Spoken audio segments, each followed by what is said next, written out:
પર ગઠિયાઓથી સાવધાન રહેજો। વાતો વાતોમાં ભોળવીને લૂંટ કરતી એ ગેંગની કરતૂત સીસીટીવીમાં કેદ થઈ। વલસાડના ઉમરગામમાં એક વૃદ્ધા સાથે બનેલો ચોંકાવનારો બનાવ, જેમાં 3 ગઠિયા જાહેરમાં જ રસ્તા પર એક વૃદ્ધાને ભોળવીને સોનાની બંગડીઓ લઈ ફરાર થયા। રેલવે સ્ટેશનના નજીકથી એક વૃદ્ધા પસાર થઈ રહ્યા હતા તે વખતે 2 યુવકોએ આગળ ચેકિંગ ચાલે છે તેવું કહીને મહિલાને ડરાવ્યા અને તેમની પહેરેલી બંગડીઓ કાઢી થેલીમાં મૂકી દેવા કહ્યું હતું। આવું સાચું માનીને વૃદ્ધાએ સોનાની બંગડીઓના પોતાની પાસે રાખેલી પ્લાસ્ટિકની થેલીમાં મૂકી દીધી હતી। આ જ સમયે ત્રીજો ગઠિયો ત્યાં આવ્યો, વૃદ્ધાની થેલી લઈ જવાનો પ્રયાસ કર્યો। આ સમયે વૃદ્ધા હકીકત જાણી જતા તેમણે પ્રતિકાર કર્યો, પરંતુ ગઠિયાઓ મહિલાને ધક્કો મારી ફરાર થઈ ગયા। ત્યારે થેલી નીચે પડી જતા પ્રયાસ નિષ્ફળ રહ્યો। આશ્ચર્યની વાત એ હતી કે જાહેર રોડ પર બનેલા બનાવમાં ગઠિયાઓને પકડવાના બદલે લોકો ઊભા રહી તમાશો જોતા રહ્યા। આ મામલે પોલીસે ફરિયાદ નોંધી છે। રાજકોટના ઉપલેટામાં કેન્દ્રીય મંત્રી મનસુખ માંડવિયાએ સર્વરોગ નિદાન કેમ્પમાં હાજરી આપી। શહેરના માનસેવા ટ્રસ્ટ અને ભાજપના સંયુક્ત ઉપક્રમે સર્વરોગ નિદાન કેમ્પ યોજાયો। આ નિદાન કેમ્પમાં દીપ પ્રાગટ્ય મનસુખ માંડવિયાએ કર્યું। માનવ સેવા ટ્રસ્ટ છેલ્લા 23 વર્ષથી દર મહિનાના 3જા રવિવારે સર્વરોગ નિદાન કેમ્પ યોજે છે। આ પ્રસંગે વિવિધ સમાજના સંસ્થાઓના આગેવાનો, હોદ્દેદારો અને પાર્ટીના કાર્યકરો હાજર રહ્યા હતા। ઉપલેટા પંથકની અંદર ચાલતી સેવાકીય પ્રવૃત્તિઓનો મને પરિચય થયો। સેવા એ આપણા દેશના સંસ્કાર છે। ગાંધીનગર મેડિકલ કોલેજના ડીનનો વિવાદિત પરિપત્ર આખરે રદ થયો છે। મહિલા તબીબોની સુરક્ષા સંદર્ભનો આ પરિપત્ર રદ થયો। પરિપત્ર જાહેર થતા વિવાદ થયો હતો। આ પરિપત્રના કારણે ગાંધીનગરના મેડિકલ કોલેજની મહિલાઓ સુરક્ષિત નહીં હોવાનું લાગતા તે મુદ્દે વ્યાપક વિવાદ થયો।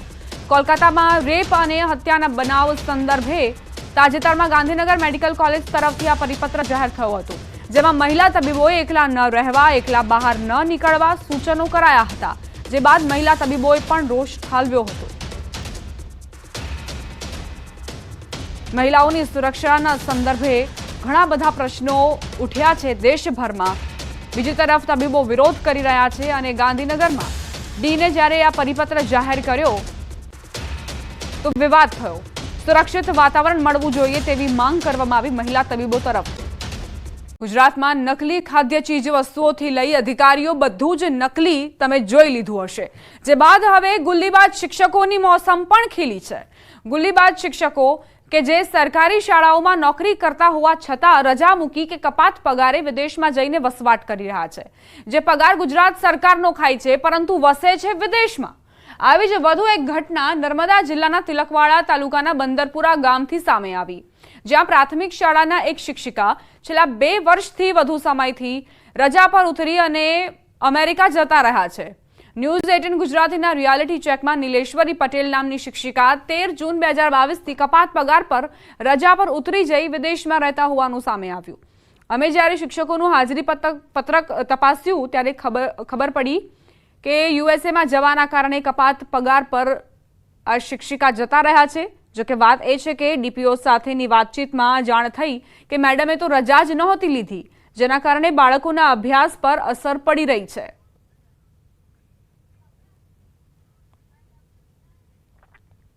મેડમ છે, બેન ભણાતા હતા આગળ, યાદ એ 2-2.5 વર્ષ જેટલા ટાઈમ થઈ ગયો એ વિદેશ જતા રહેલા છે। તો અમારા અહીંયા સ્કૂલમાં એક જ શિક્ષક છે, તો એ ભણાવે કે પછી ઓફિસનું કામ કરે કે ટપાલો મોકલે, શું કરે? તો અમારા વિદ્યાર્થીઓ પર જે ભણવા આવે છે 43 વિદ્યાર્થી, એમને બહુ મોટી અસર પડે છે। શિક્ષકો હોય જે વિદેશમાં હોય અથવા તો અન્ય જગ્યાએ પણ નોકરી કરતા હોય ને શિક્ષકની પણ નોકરી કરીને પગાર લેતા હોય, તો સરકાર આના માટે બિલકુલ કટિબદ્ધ છે। આની સાથે સરકાર તપાસ કરી રહી છે। મેં પણ માહિતી જે મેળવી તે પ્રકારે આવા લોકો આવા શિક્ષકોની સામે કોઈ પણ પ્રકારનું બાંધછોડ નહીં કરે।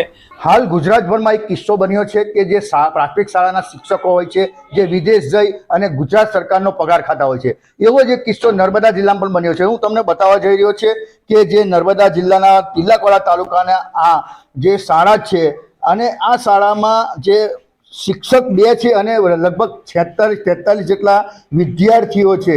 આ બંદરપુરા આની શાળામાં 2 વિદ્યાર્થીઓ જે શિક્ષકો છે, જેમાં એક જે શિક્ષિકા છે જે બેન 2.5 વર્ષથી વિદેશ જતા રહ્યા છે અને જેનું મહેકમ પણ અહીં બોલે છે. આ બાળકોને શિક્ષણ તો આપવામાં આવે છે, પરંતુ જે એક જ શિક્ષક હોવાને કારણે શાળાનું જે ભણતર છે એ ભણતર બગડી રહ્યું છે. ત્યારે આપણી સાથે ખાસ વાત કરીએ તો જે શિક્ષક ભણાવે છે તેમની સાથે વાત કરીએ. સાહેબ, આ જે શિક્ષિકા છે એ શિક્ષિકા કેટલા વખતથી અહીં ગાડી નથી, એમનો પગાર કઈ રીતે આપવામાં આવે છે અને આ બેન કેટલા વખતથી નથી? શાળામાં છે ને તે નિલેશ્વરીબેન દેવાભાઈ પટેલ જે 2 વર્ષ ને 2 મહિનાથી ગેરહાજર છે. હવે સરકારના નિયમ અનુસાર પગાર ચૂકવવામાં આવતો નથી. ખાસ વાત કરીએ તો ભણતર કઈ રીતે છોકરાઓનું થઈ રહ્યું છે?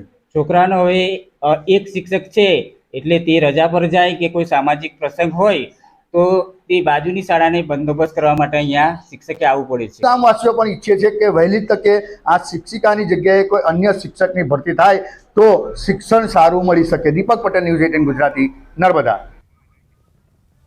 તો કઈ રીતે ગુલીબાજ શિક્ષકો બેફામ બન્યા છે તેનો પુરાવો આપતી આ ઘટના, જ્યાં નર્મદાની આ શાળામાંથી જે શિક્ષિકા છે તે કપાત પગાર પર યુએસએ જતા રહ્યા છે. વડોદરાના શિનોરથી શિનોરમાં નર્મદા નદીમાં 2 યુવકો ડૂબ્યા. ઘટનામાં એક યુવકનો બચાવ થયો તો અન્ય એક યુવકની શોધખોળ ચાલી રહી છે.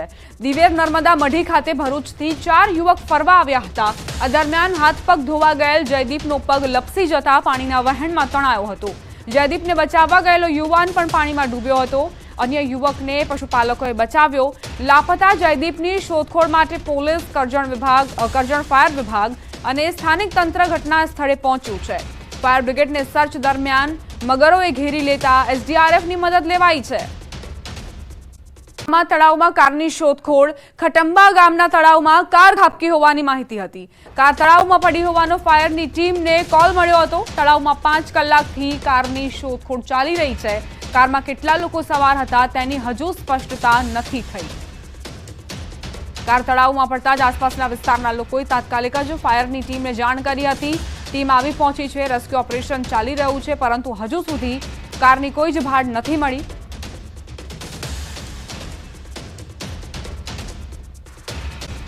સમાચાર સુરેન્દ્રનગરથી. સુરેન્દ્રનગરની સબ જેલમાંથી કેદી પાસેથી મોબાઈલ મળ્યો. બેરેક નંબર 44માં કેદીના ખિસ્સામાંથી મોબાઈલ મળતા ચકચાર ફેલાઈ.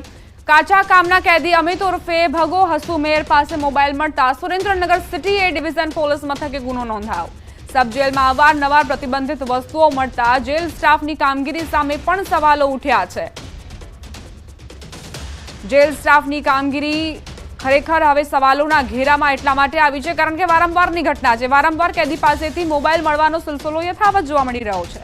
માતાજીના ધામમાં ધર્મશાળામાં રોકાઈ જુગાર રમતા 37 જુગારીઓ પકડાયા. બનાસકાંઠાના અંબાજીમાં પોલીસે 2024નું સૌથી મોટું જુગારધામ ઝડપ્યું છે.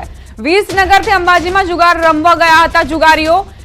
અંબાજીની ધ્રાંગધ્રા ધર્મશાળામાંથી આ 37 જુગારીઓ પકડાયા છે, જેની પાસે 19,93,850ની મુદ્દામાલ જપ્ત કરાયો. જુગારીયાઓ પાસેથી 1,86,650 રોકડ રકમ ઉપરાંત એક આઈસર 3 કાર સહિત 35 મોબાઈલ કબજે કરાયા. ઝડપાયેલા તમામ જુગારીયાઓ વિસનગરના રહેવાસી હોવાનું ખુલ્યું. શ્રાવણ માસ દરમિયાન પોલીસ સતત ધર્મશાળામાં કોમ્બિંગ કરી રહી છે, જેમાં આ જુગારધામ ઝડપાયું છે.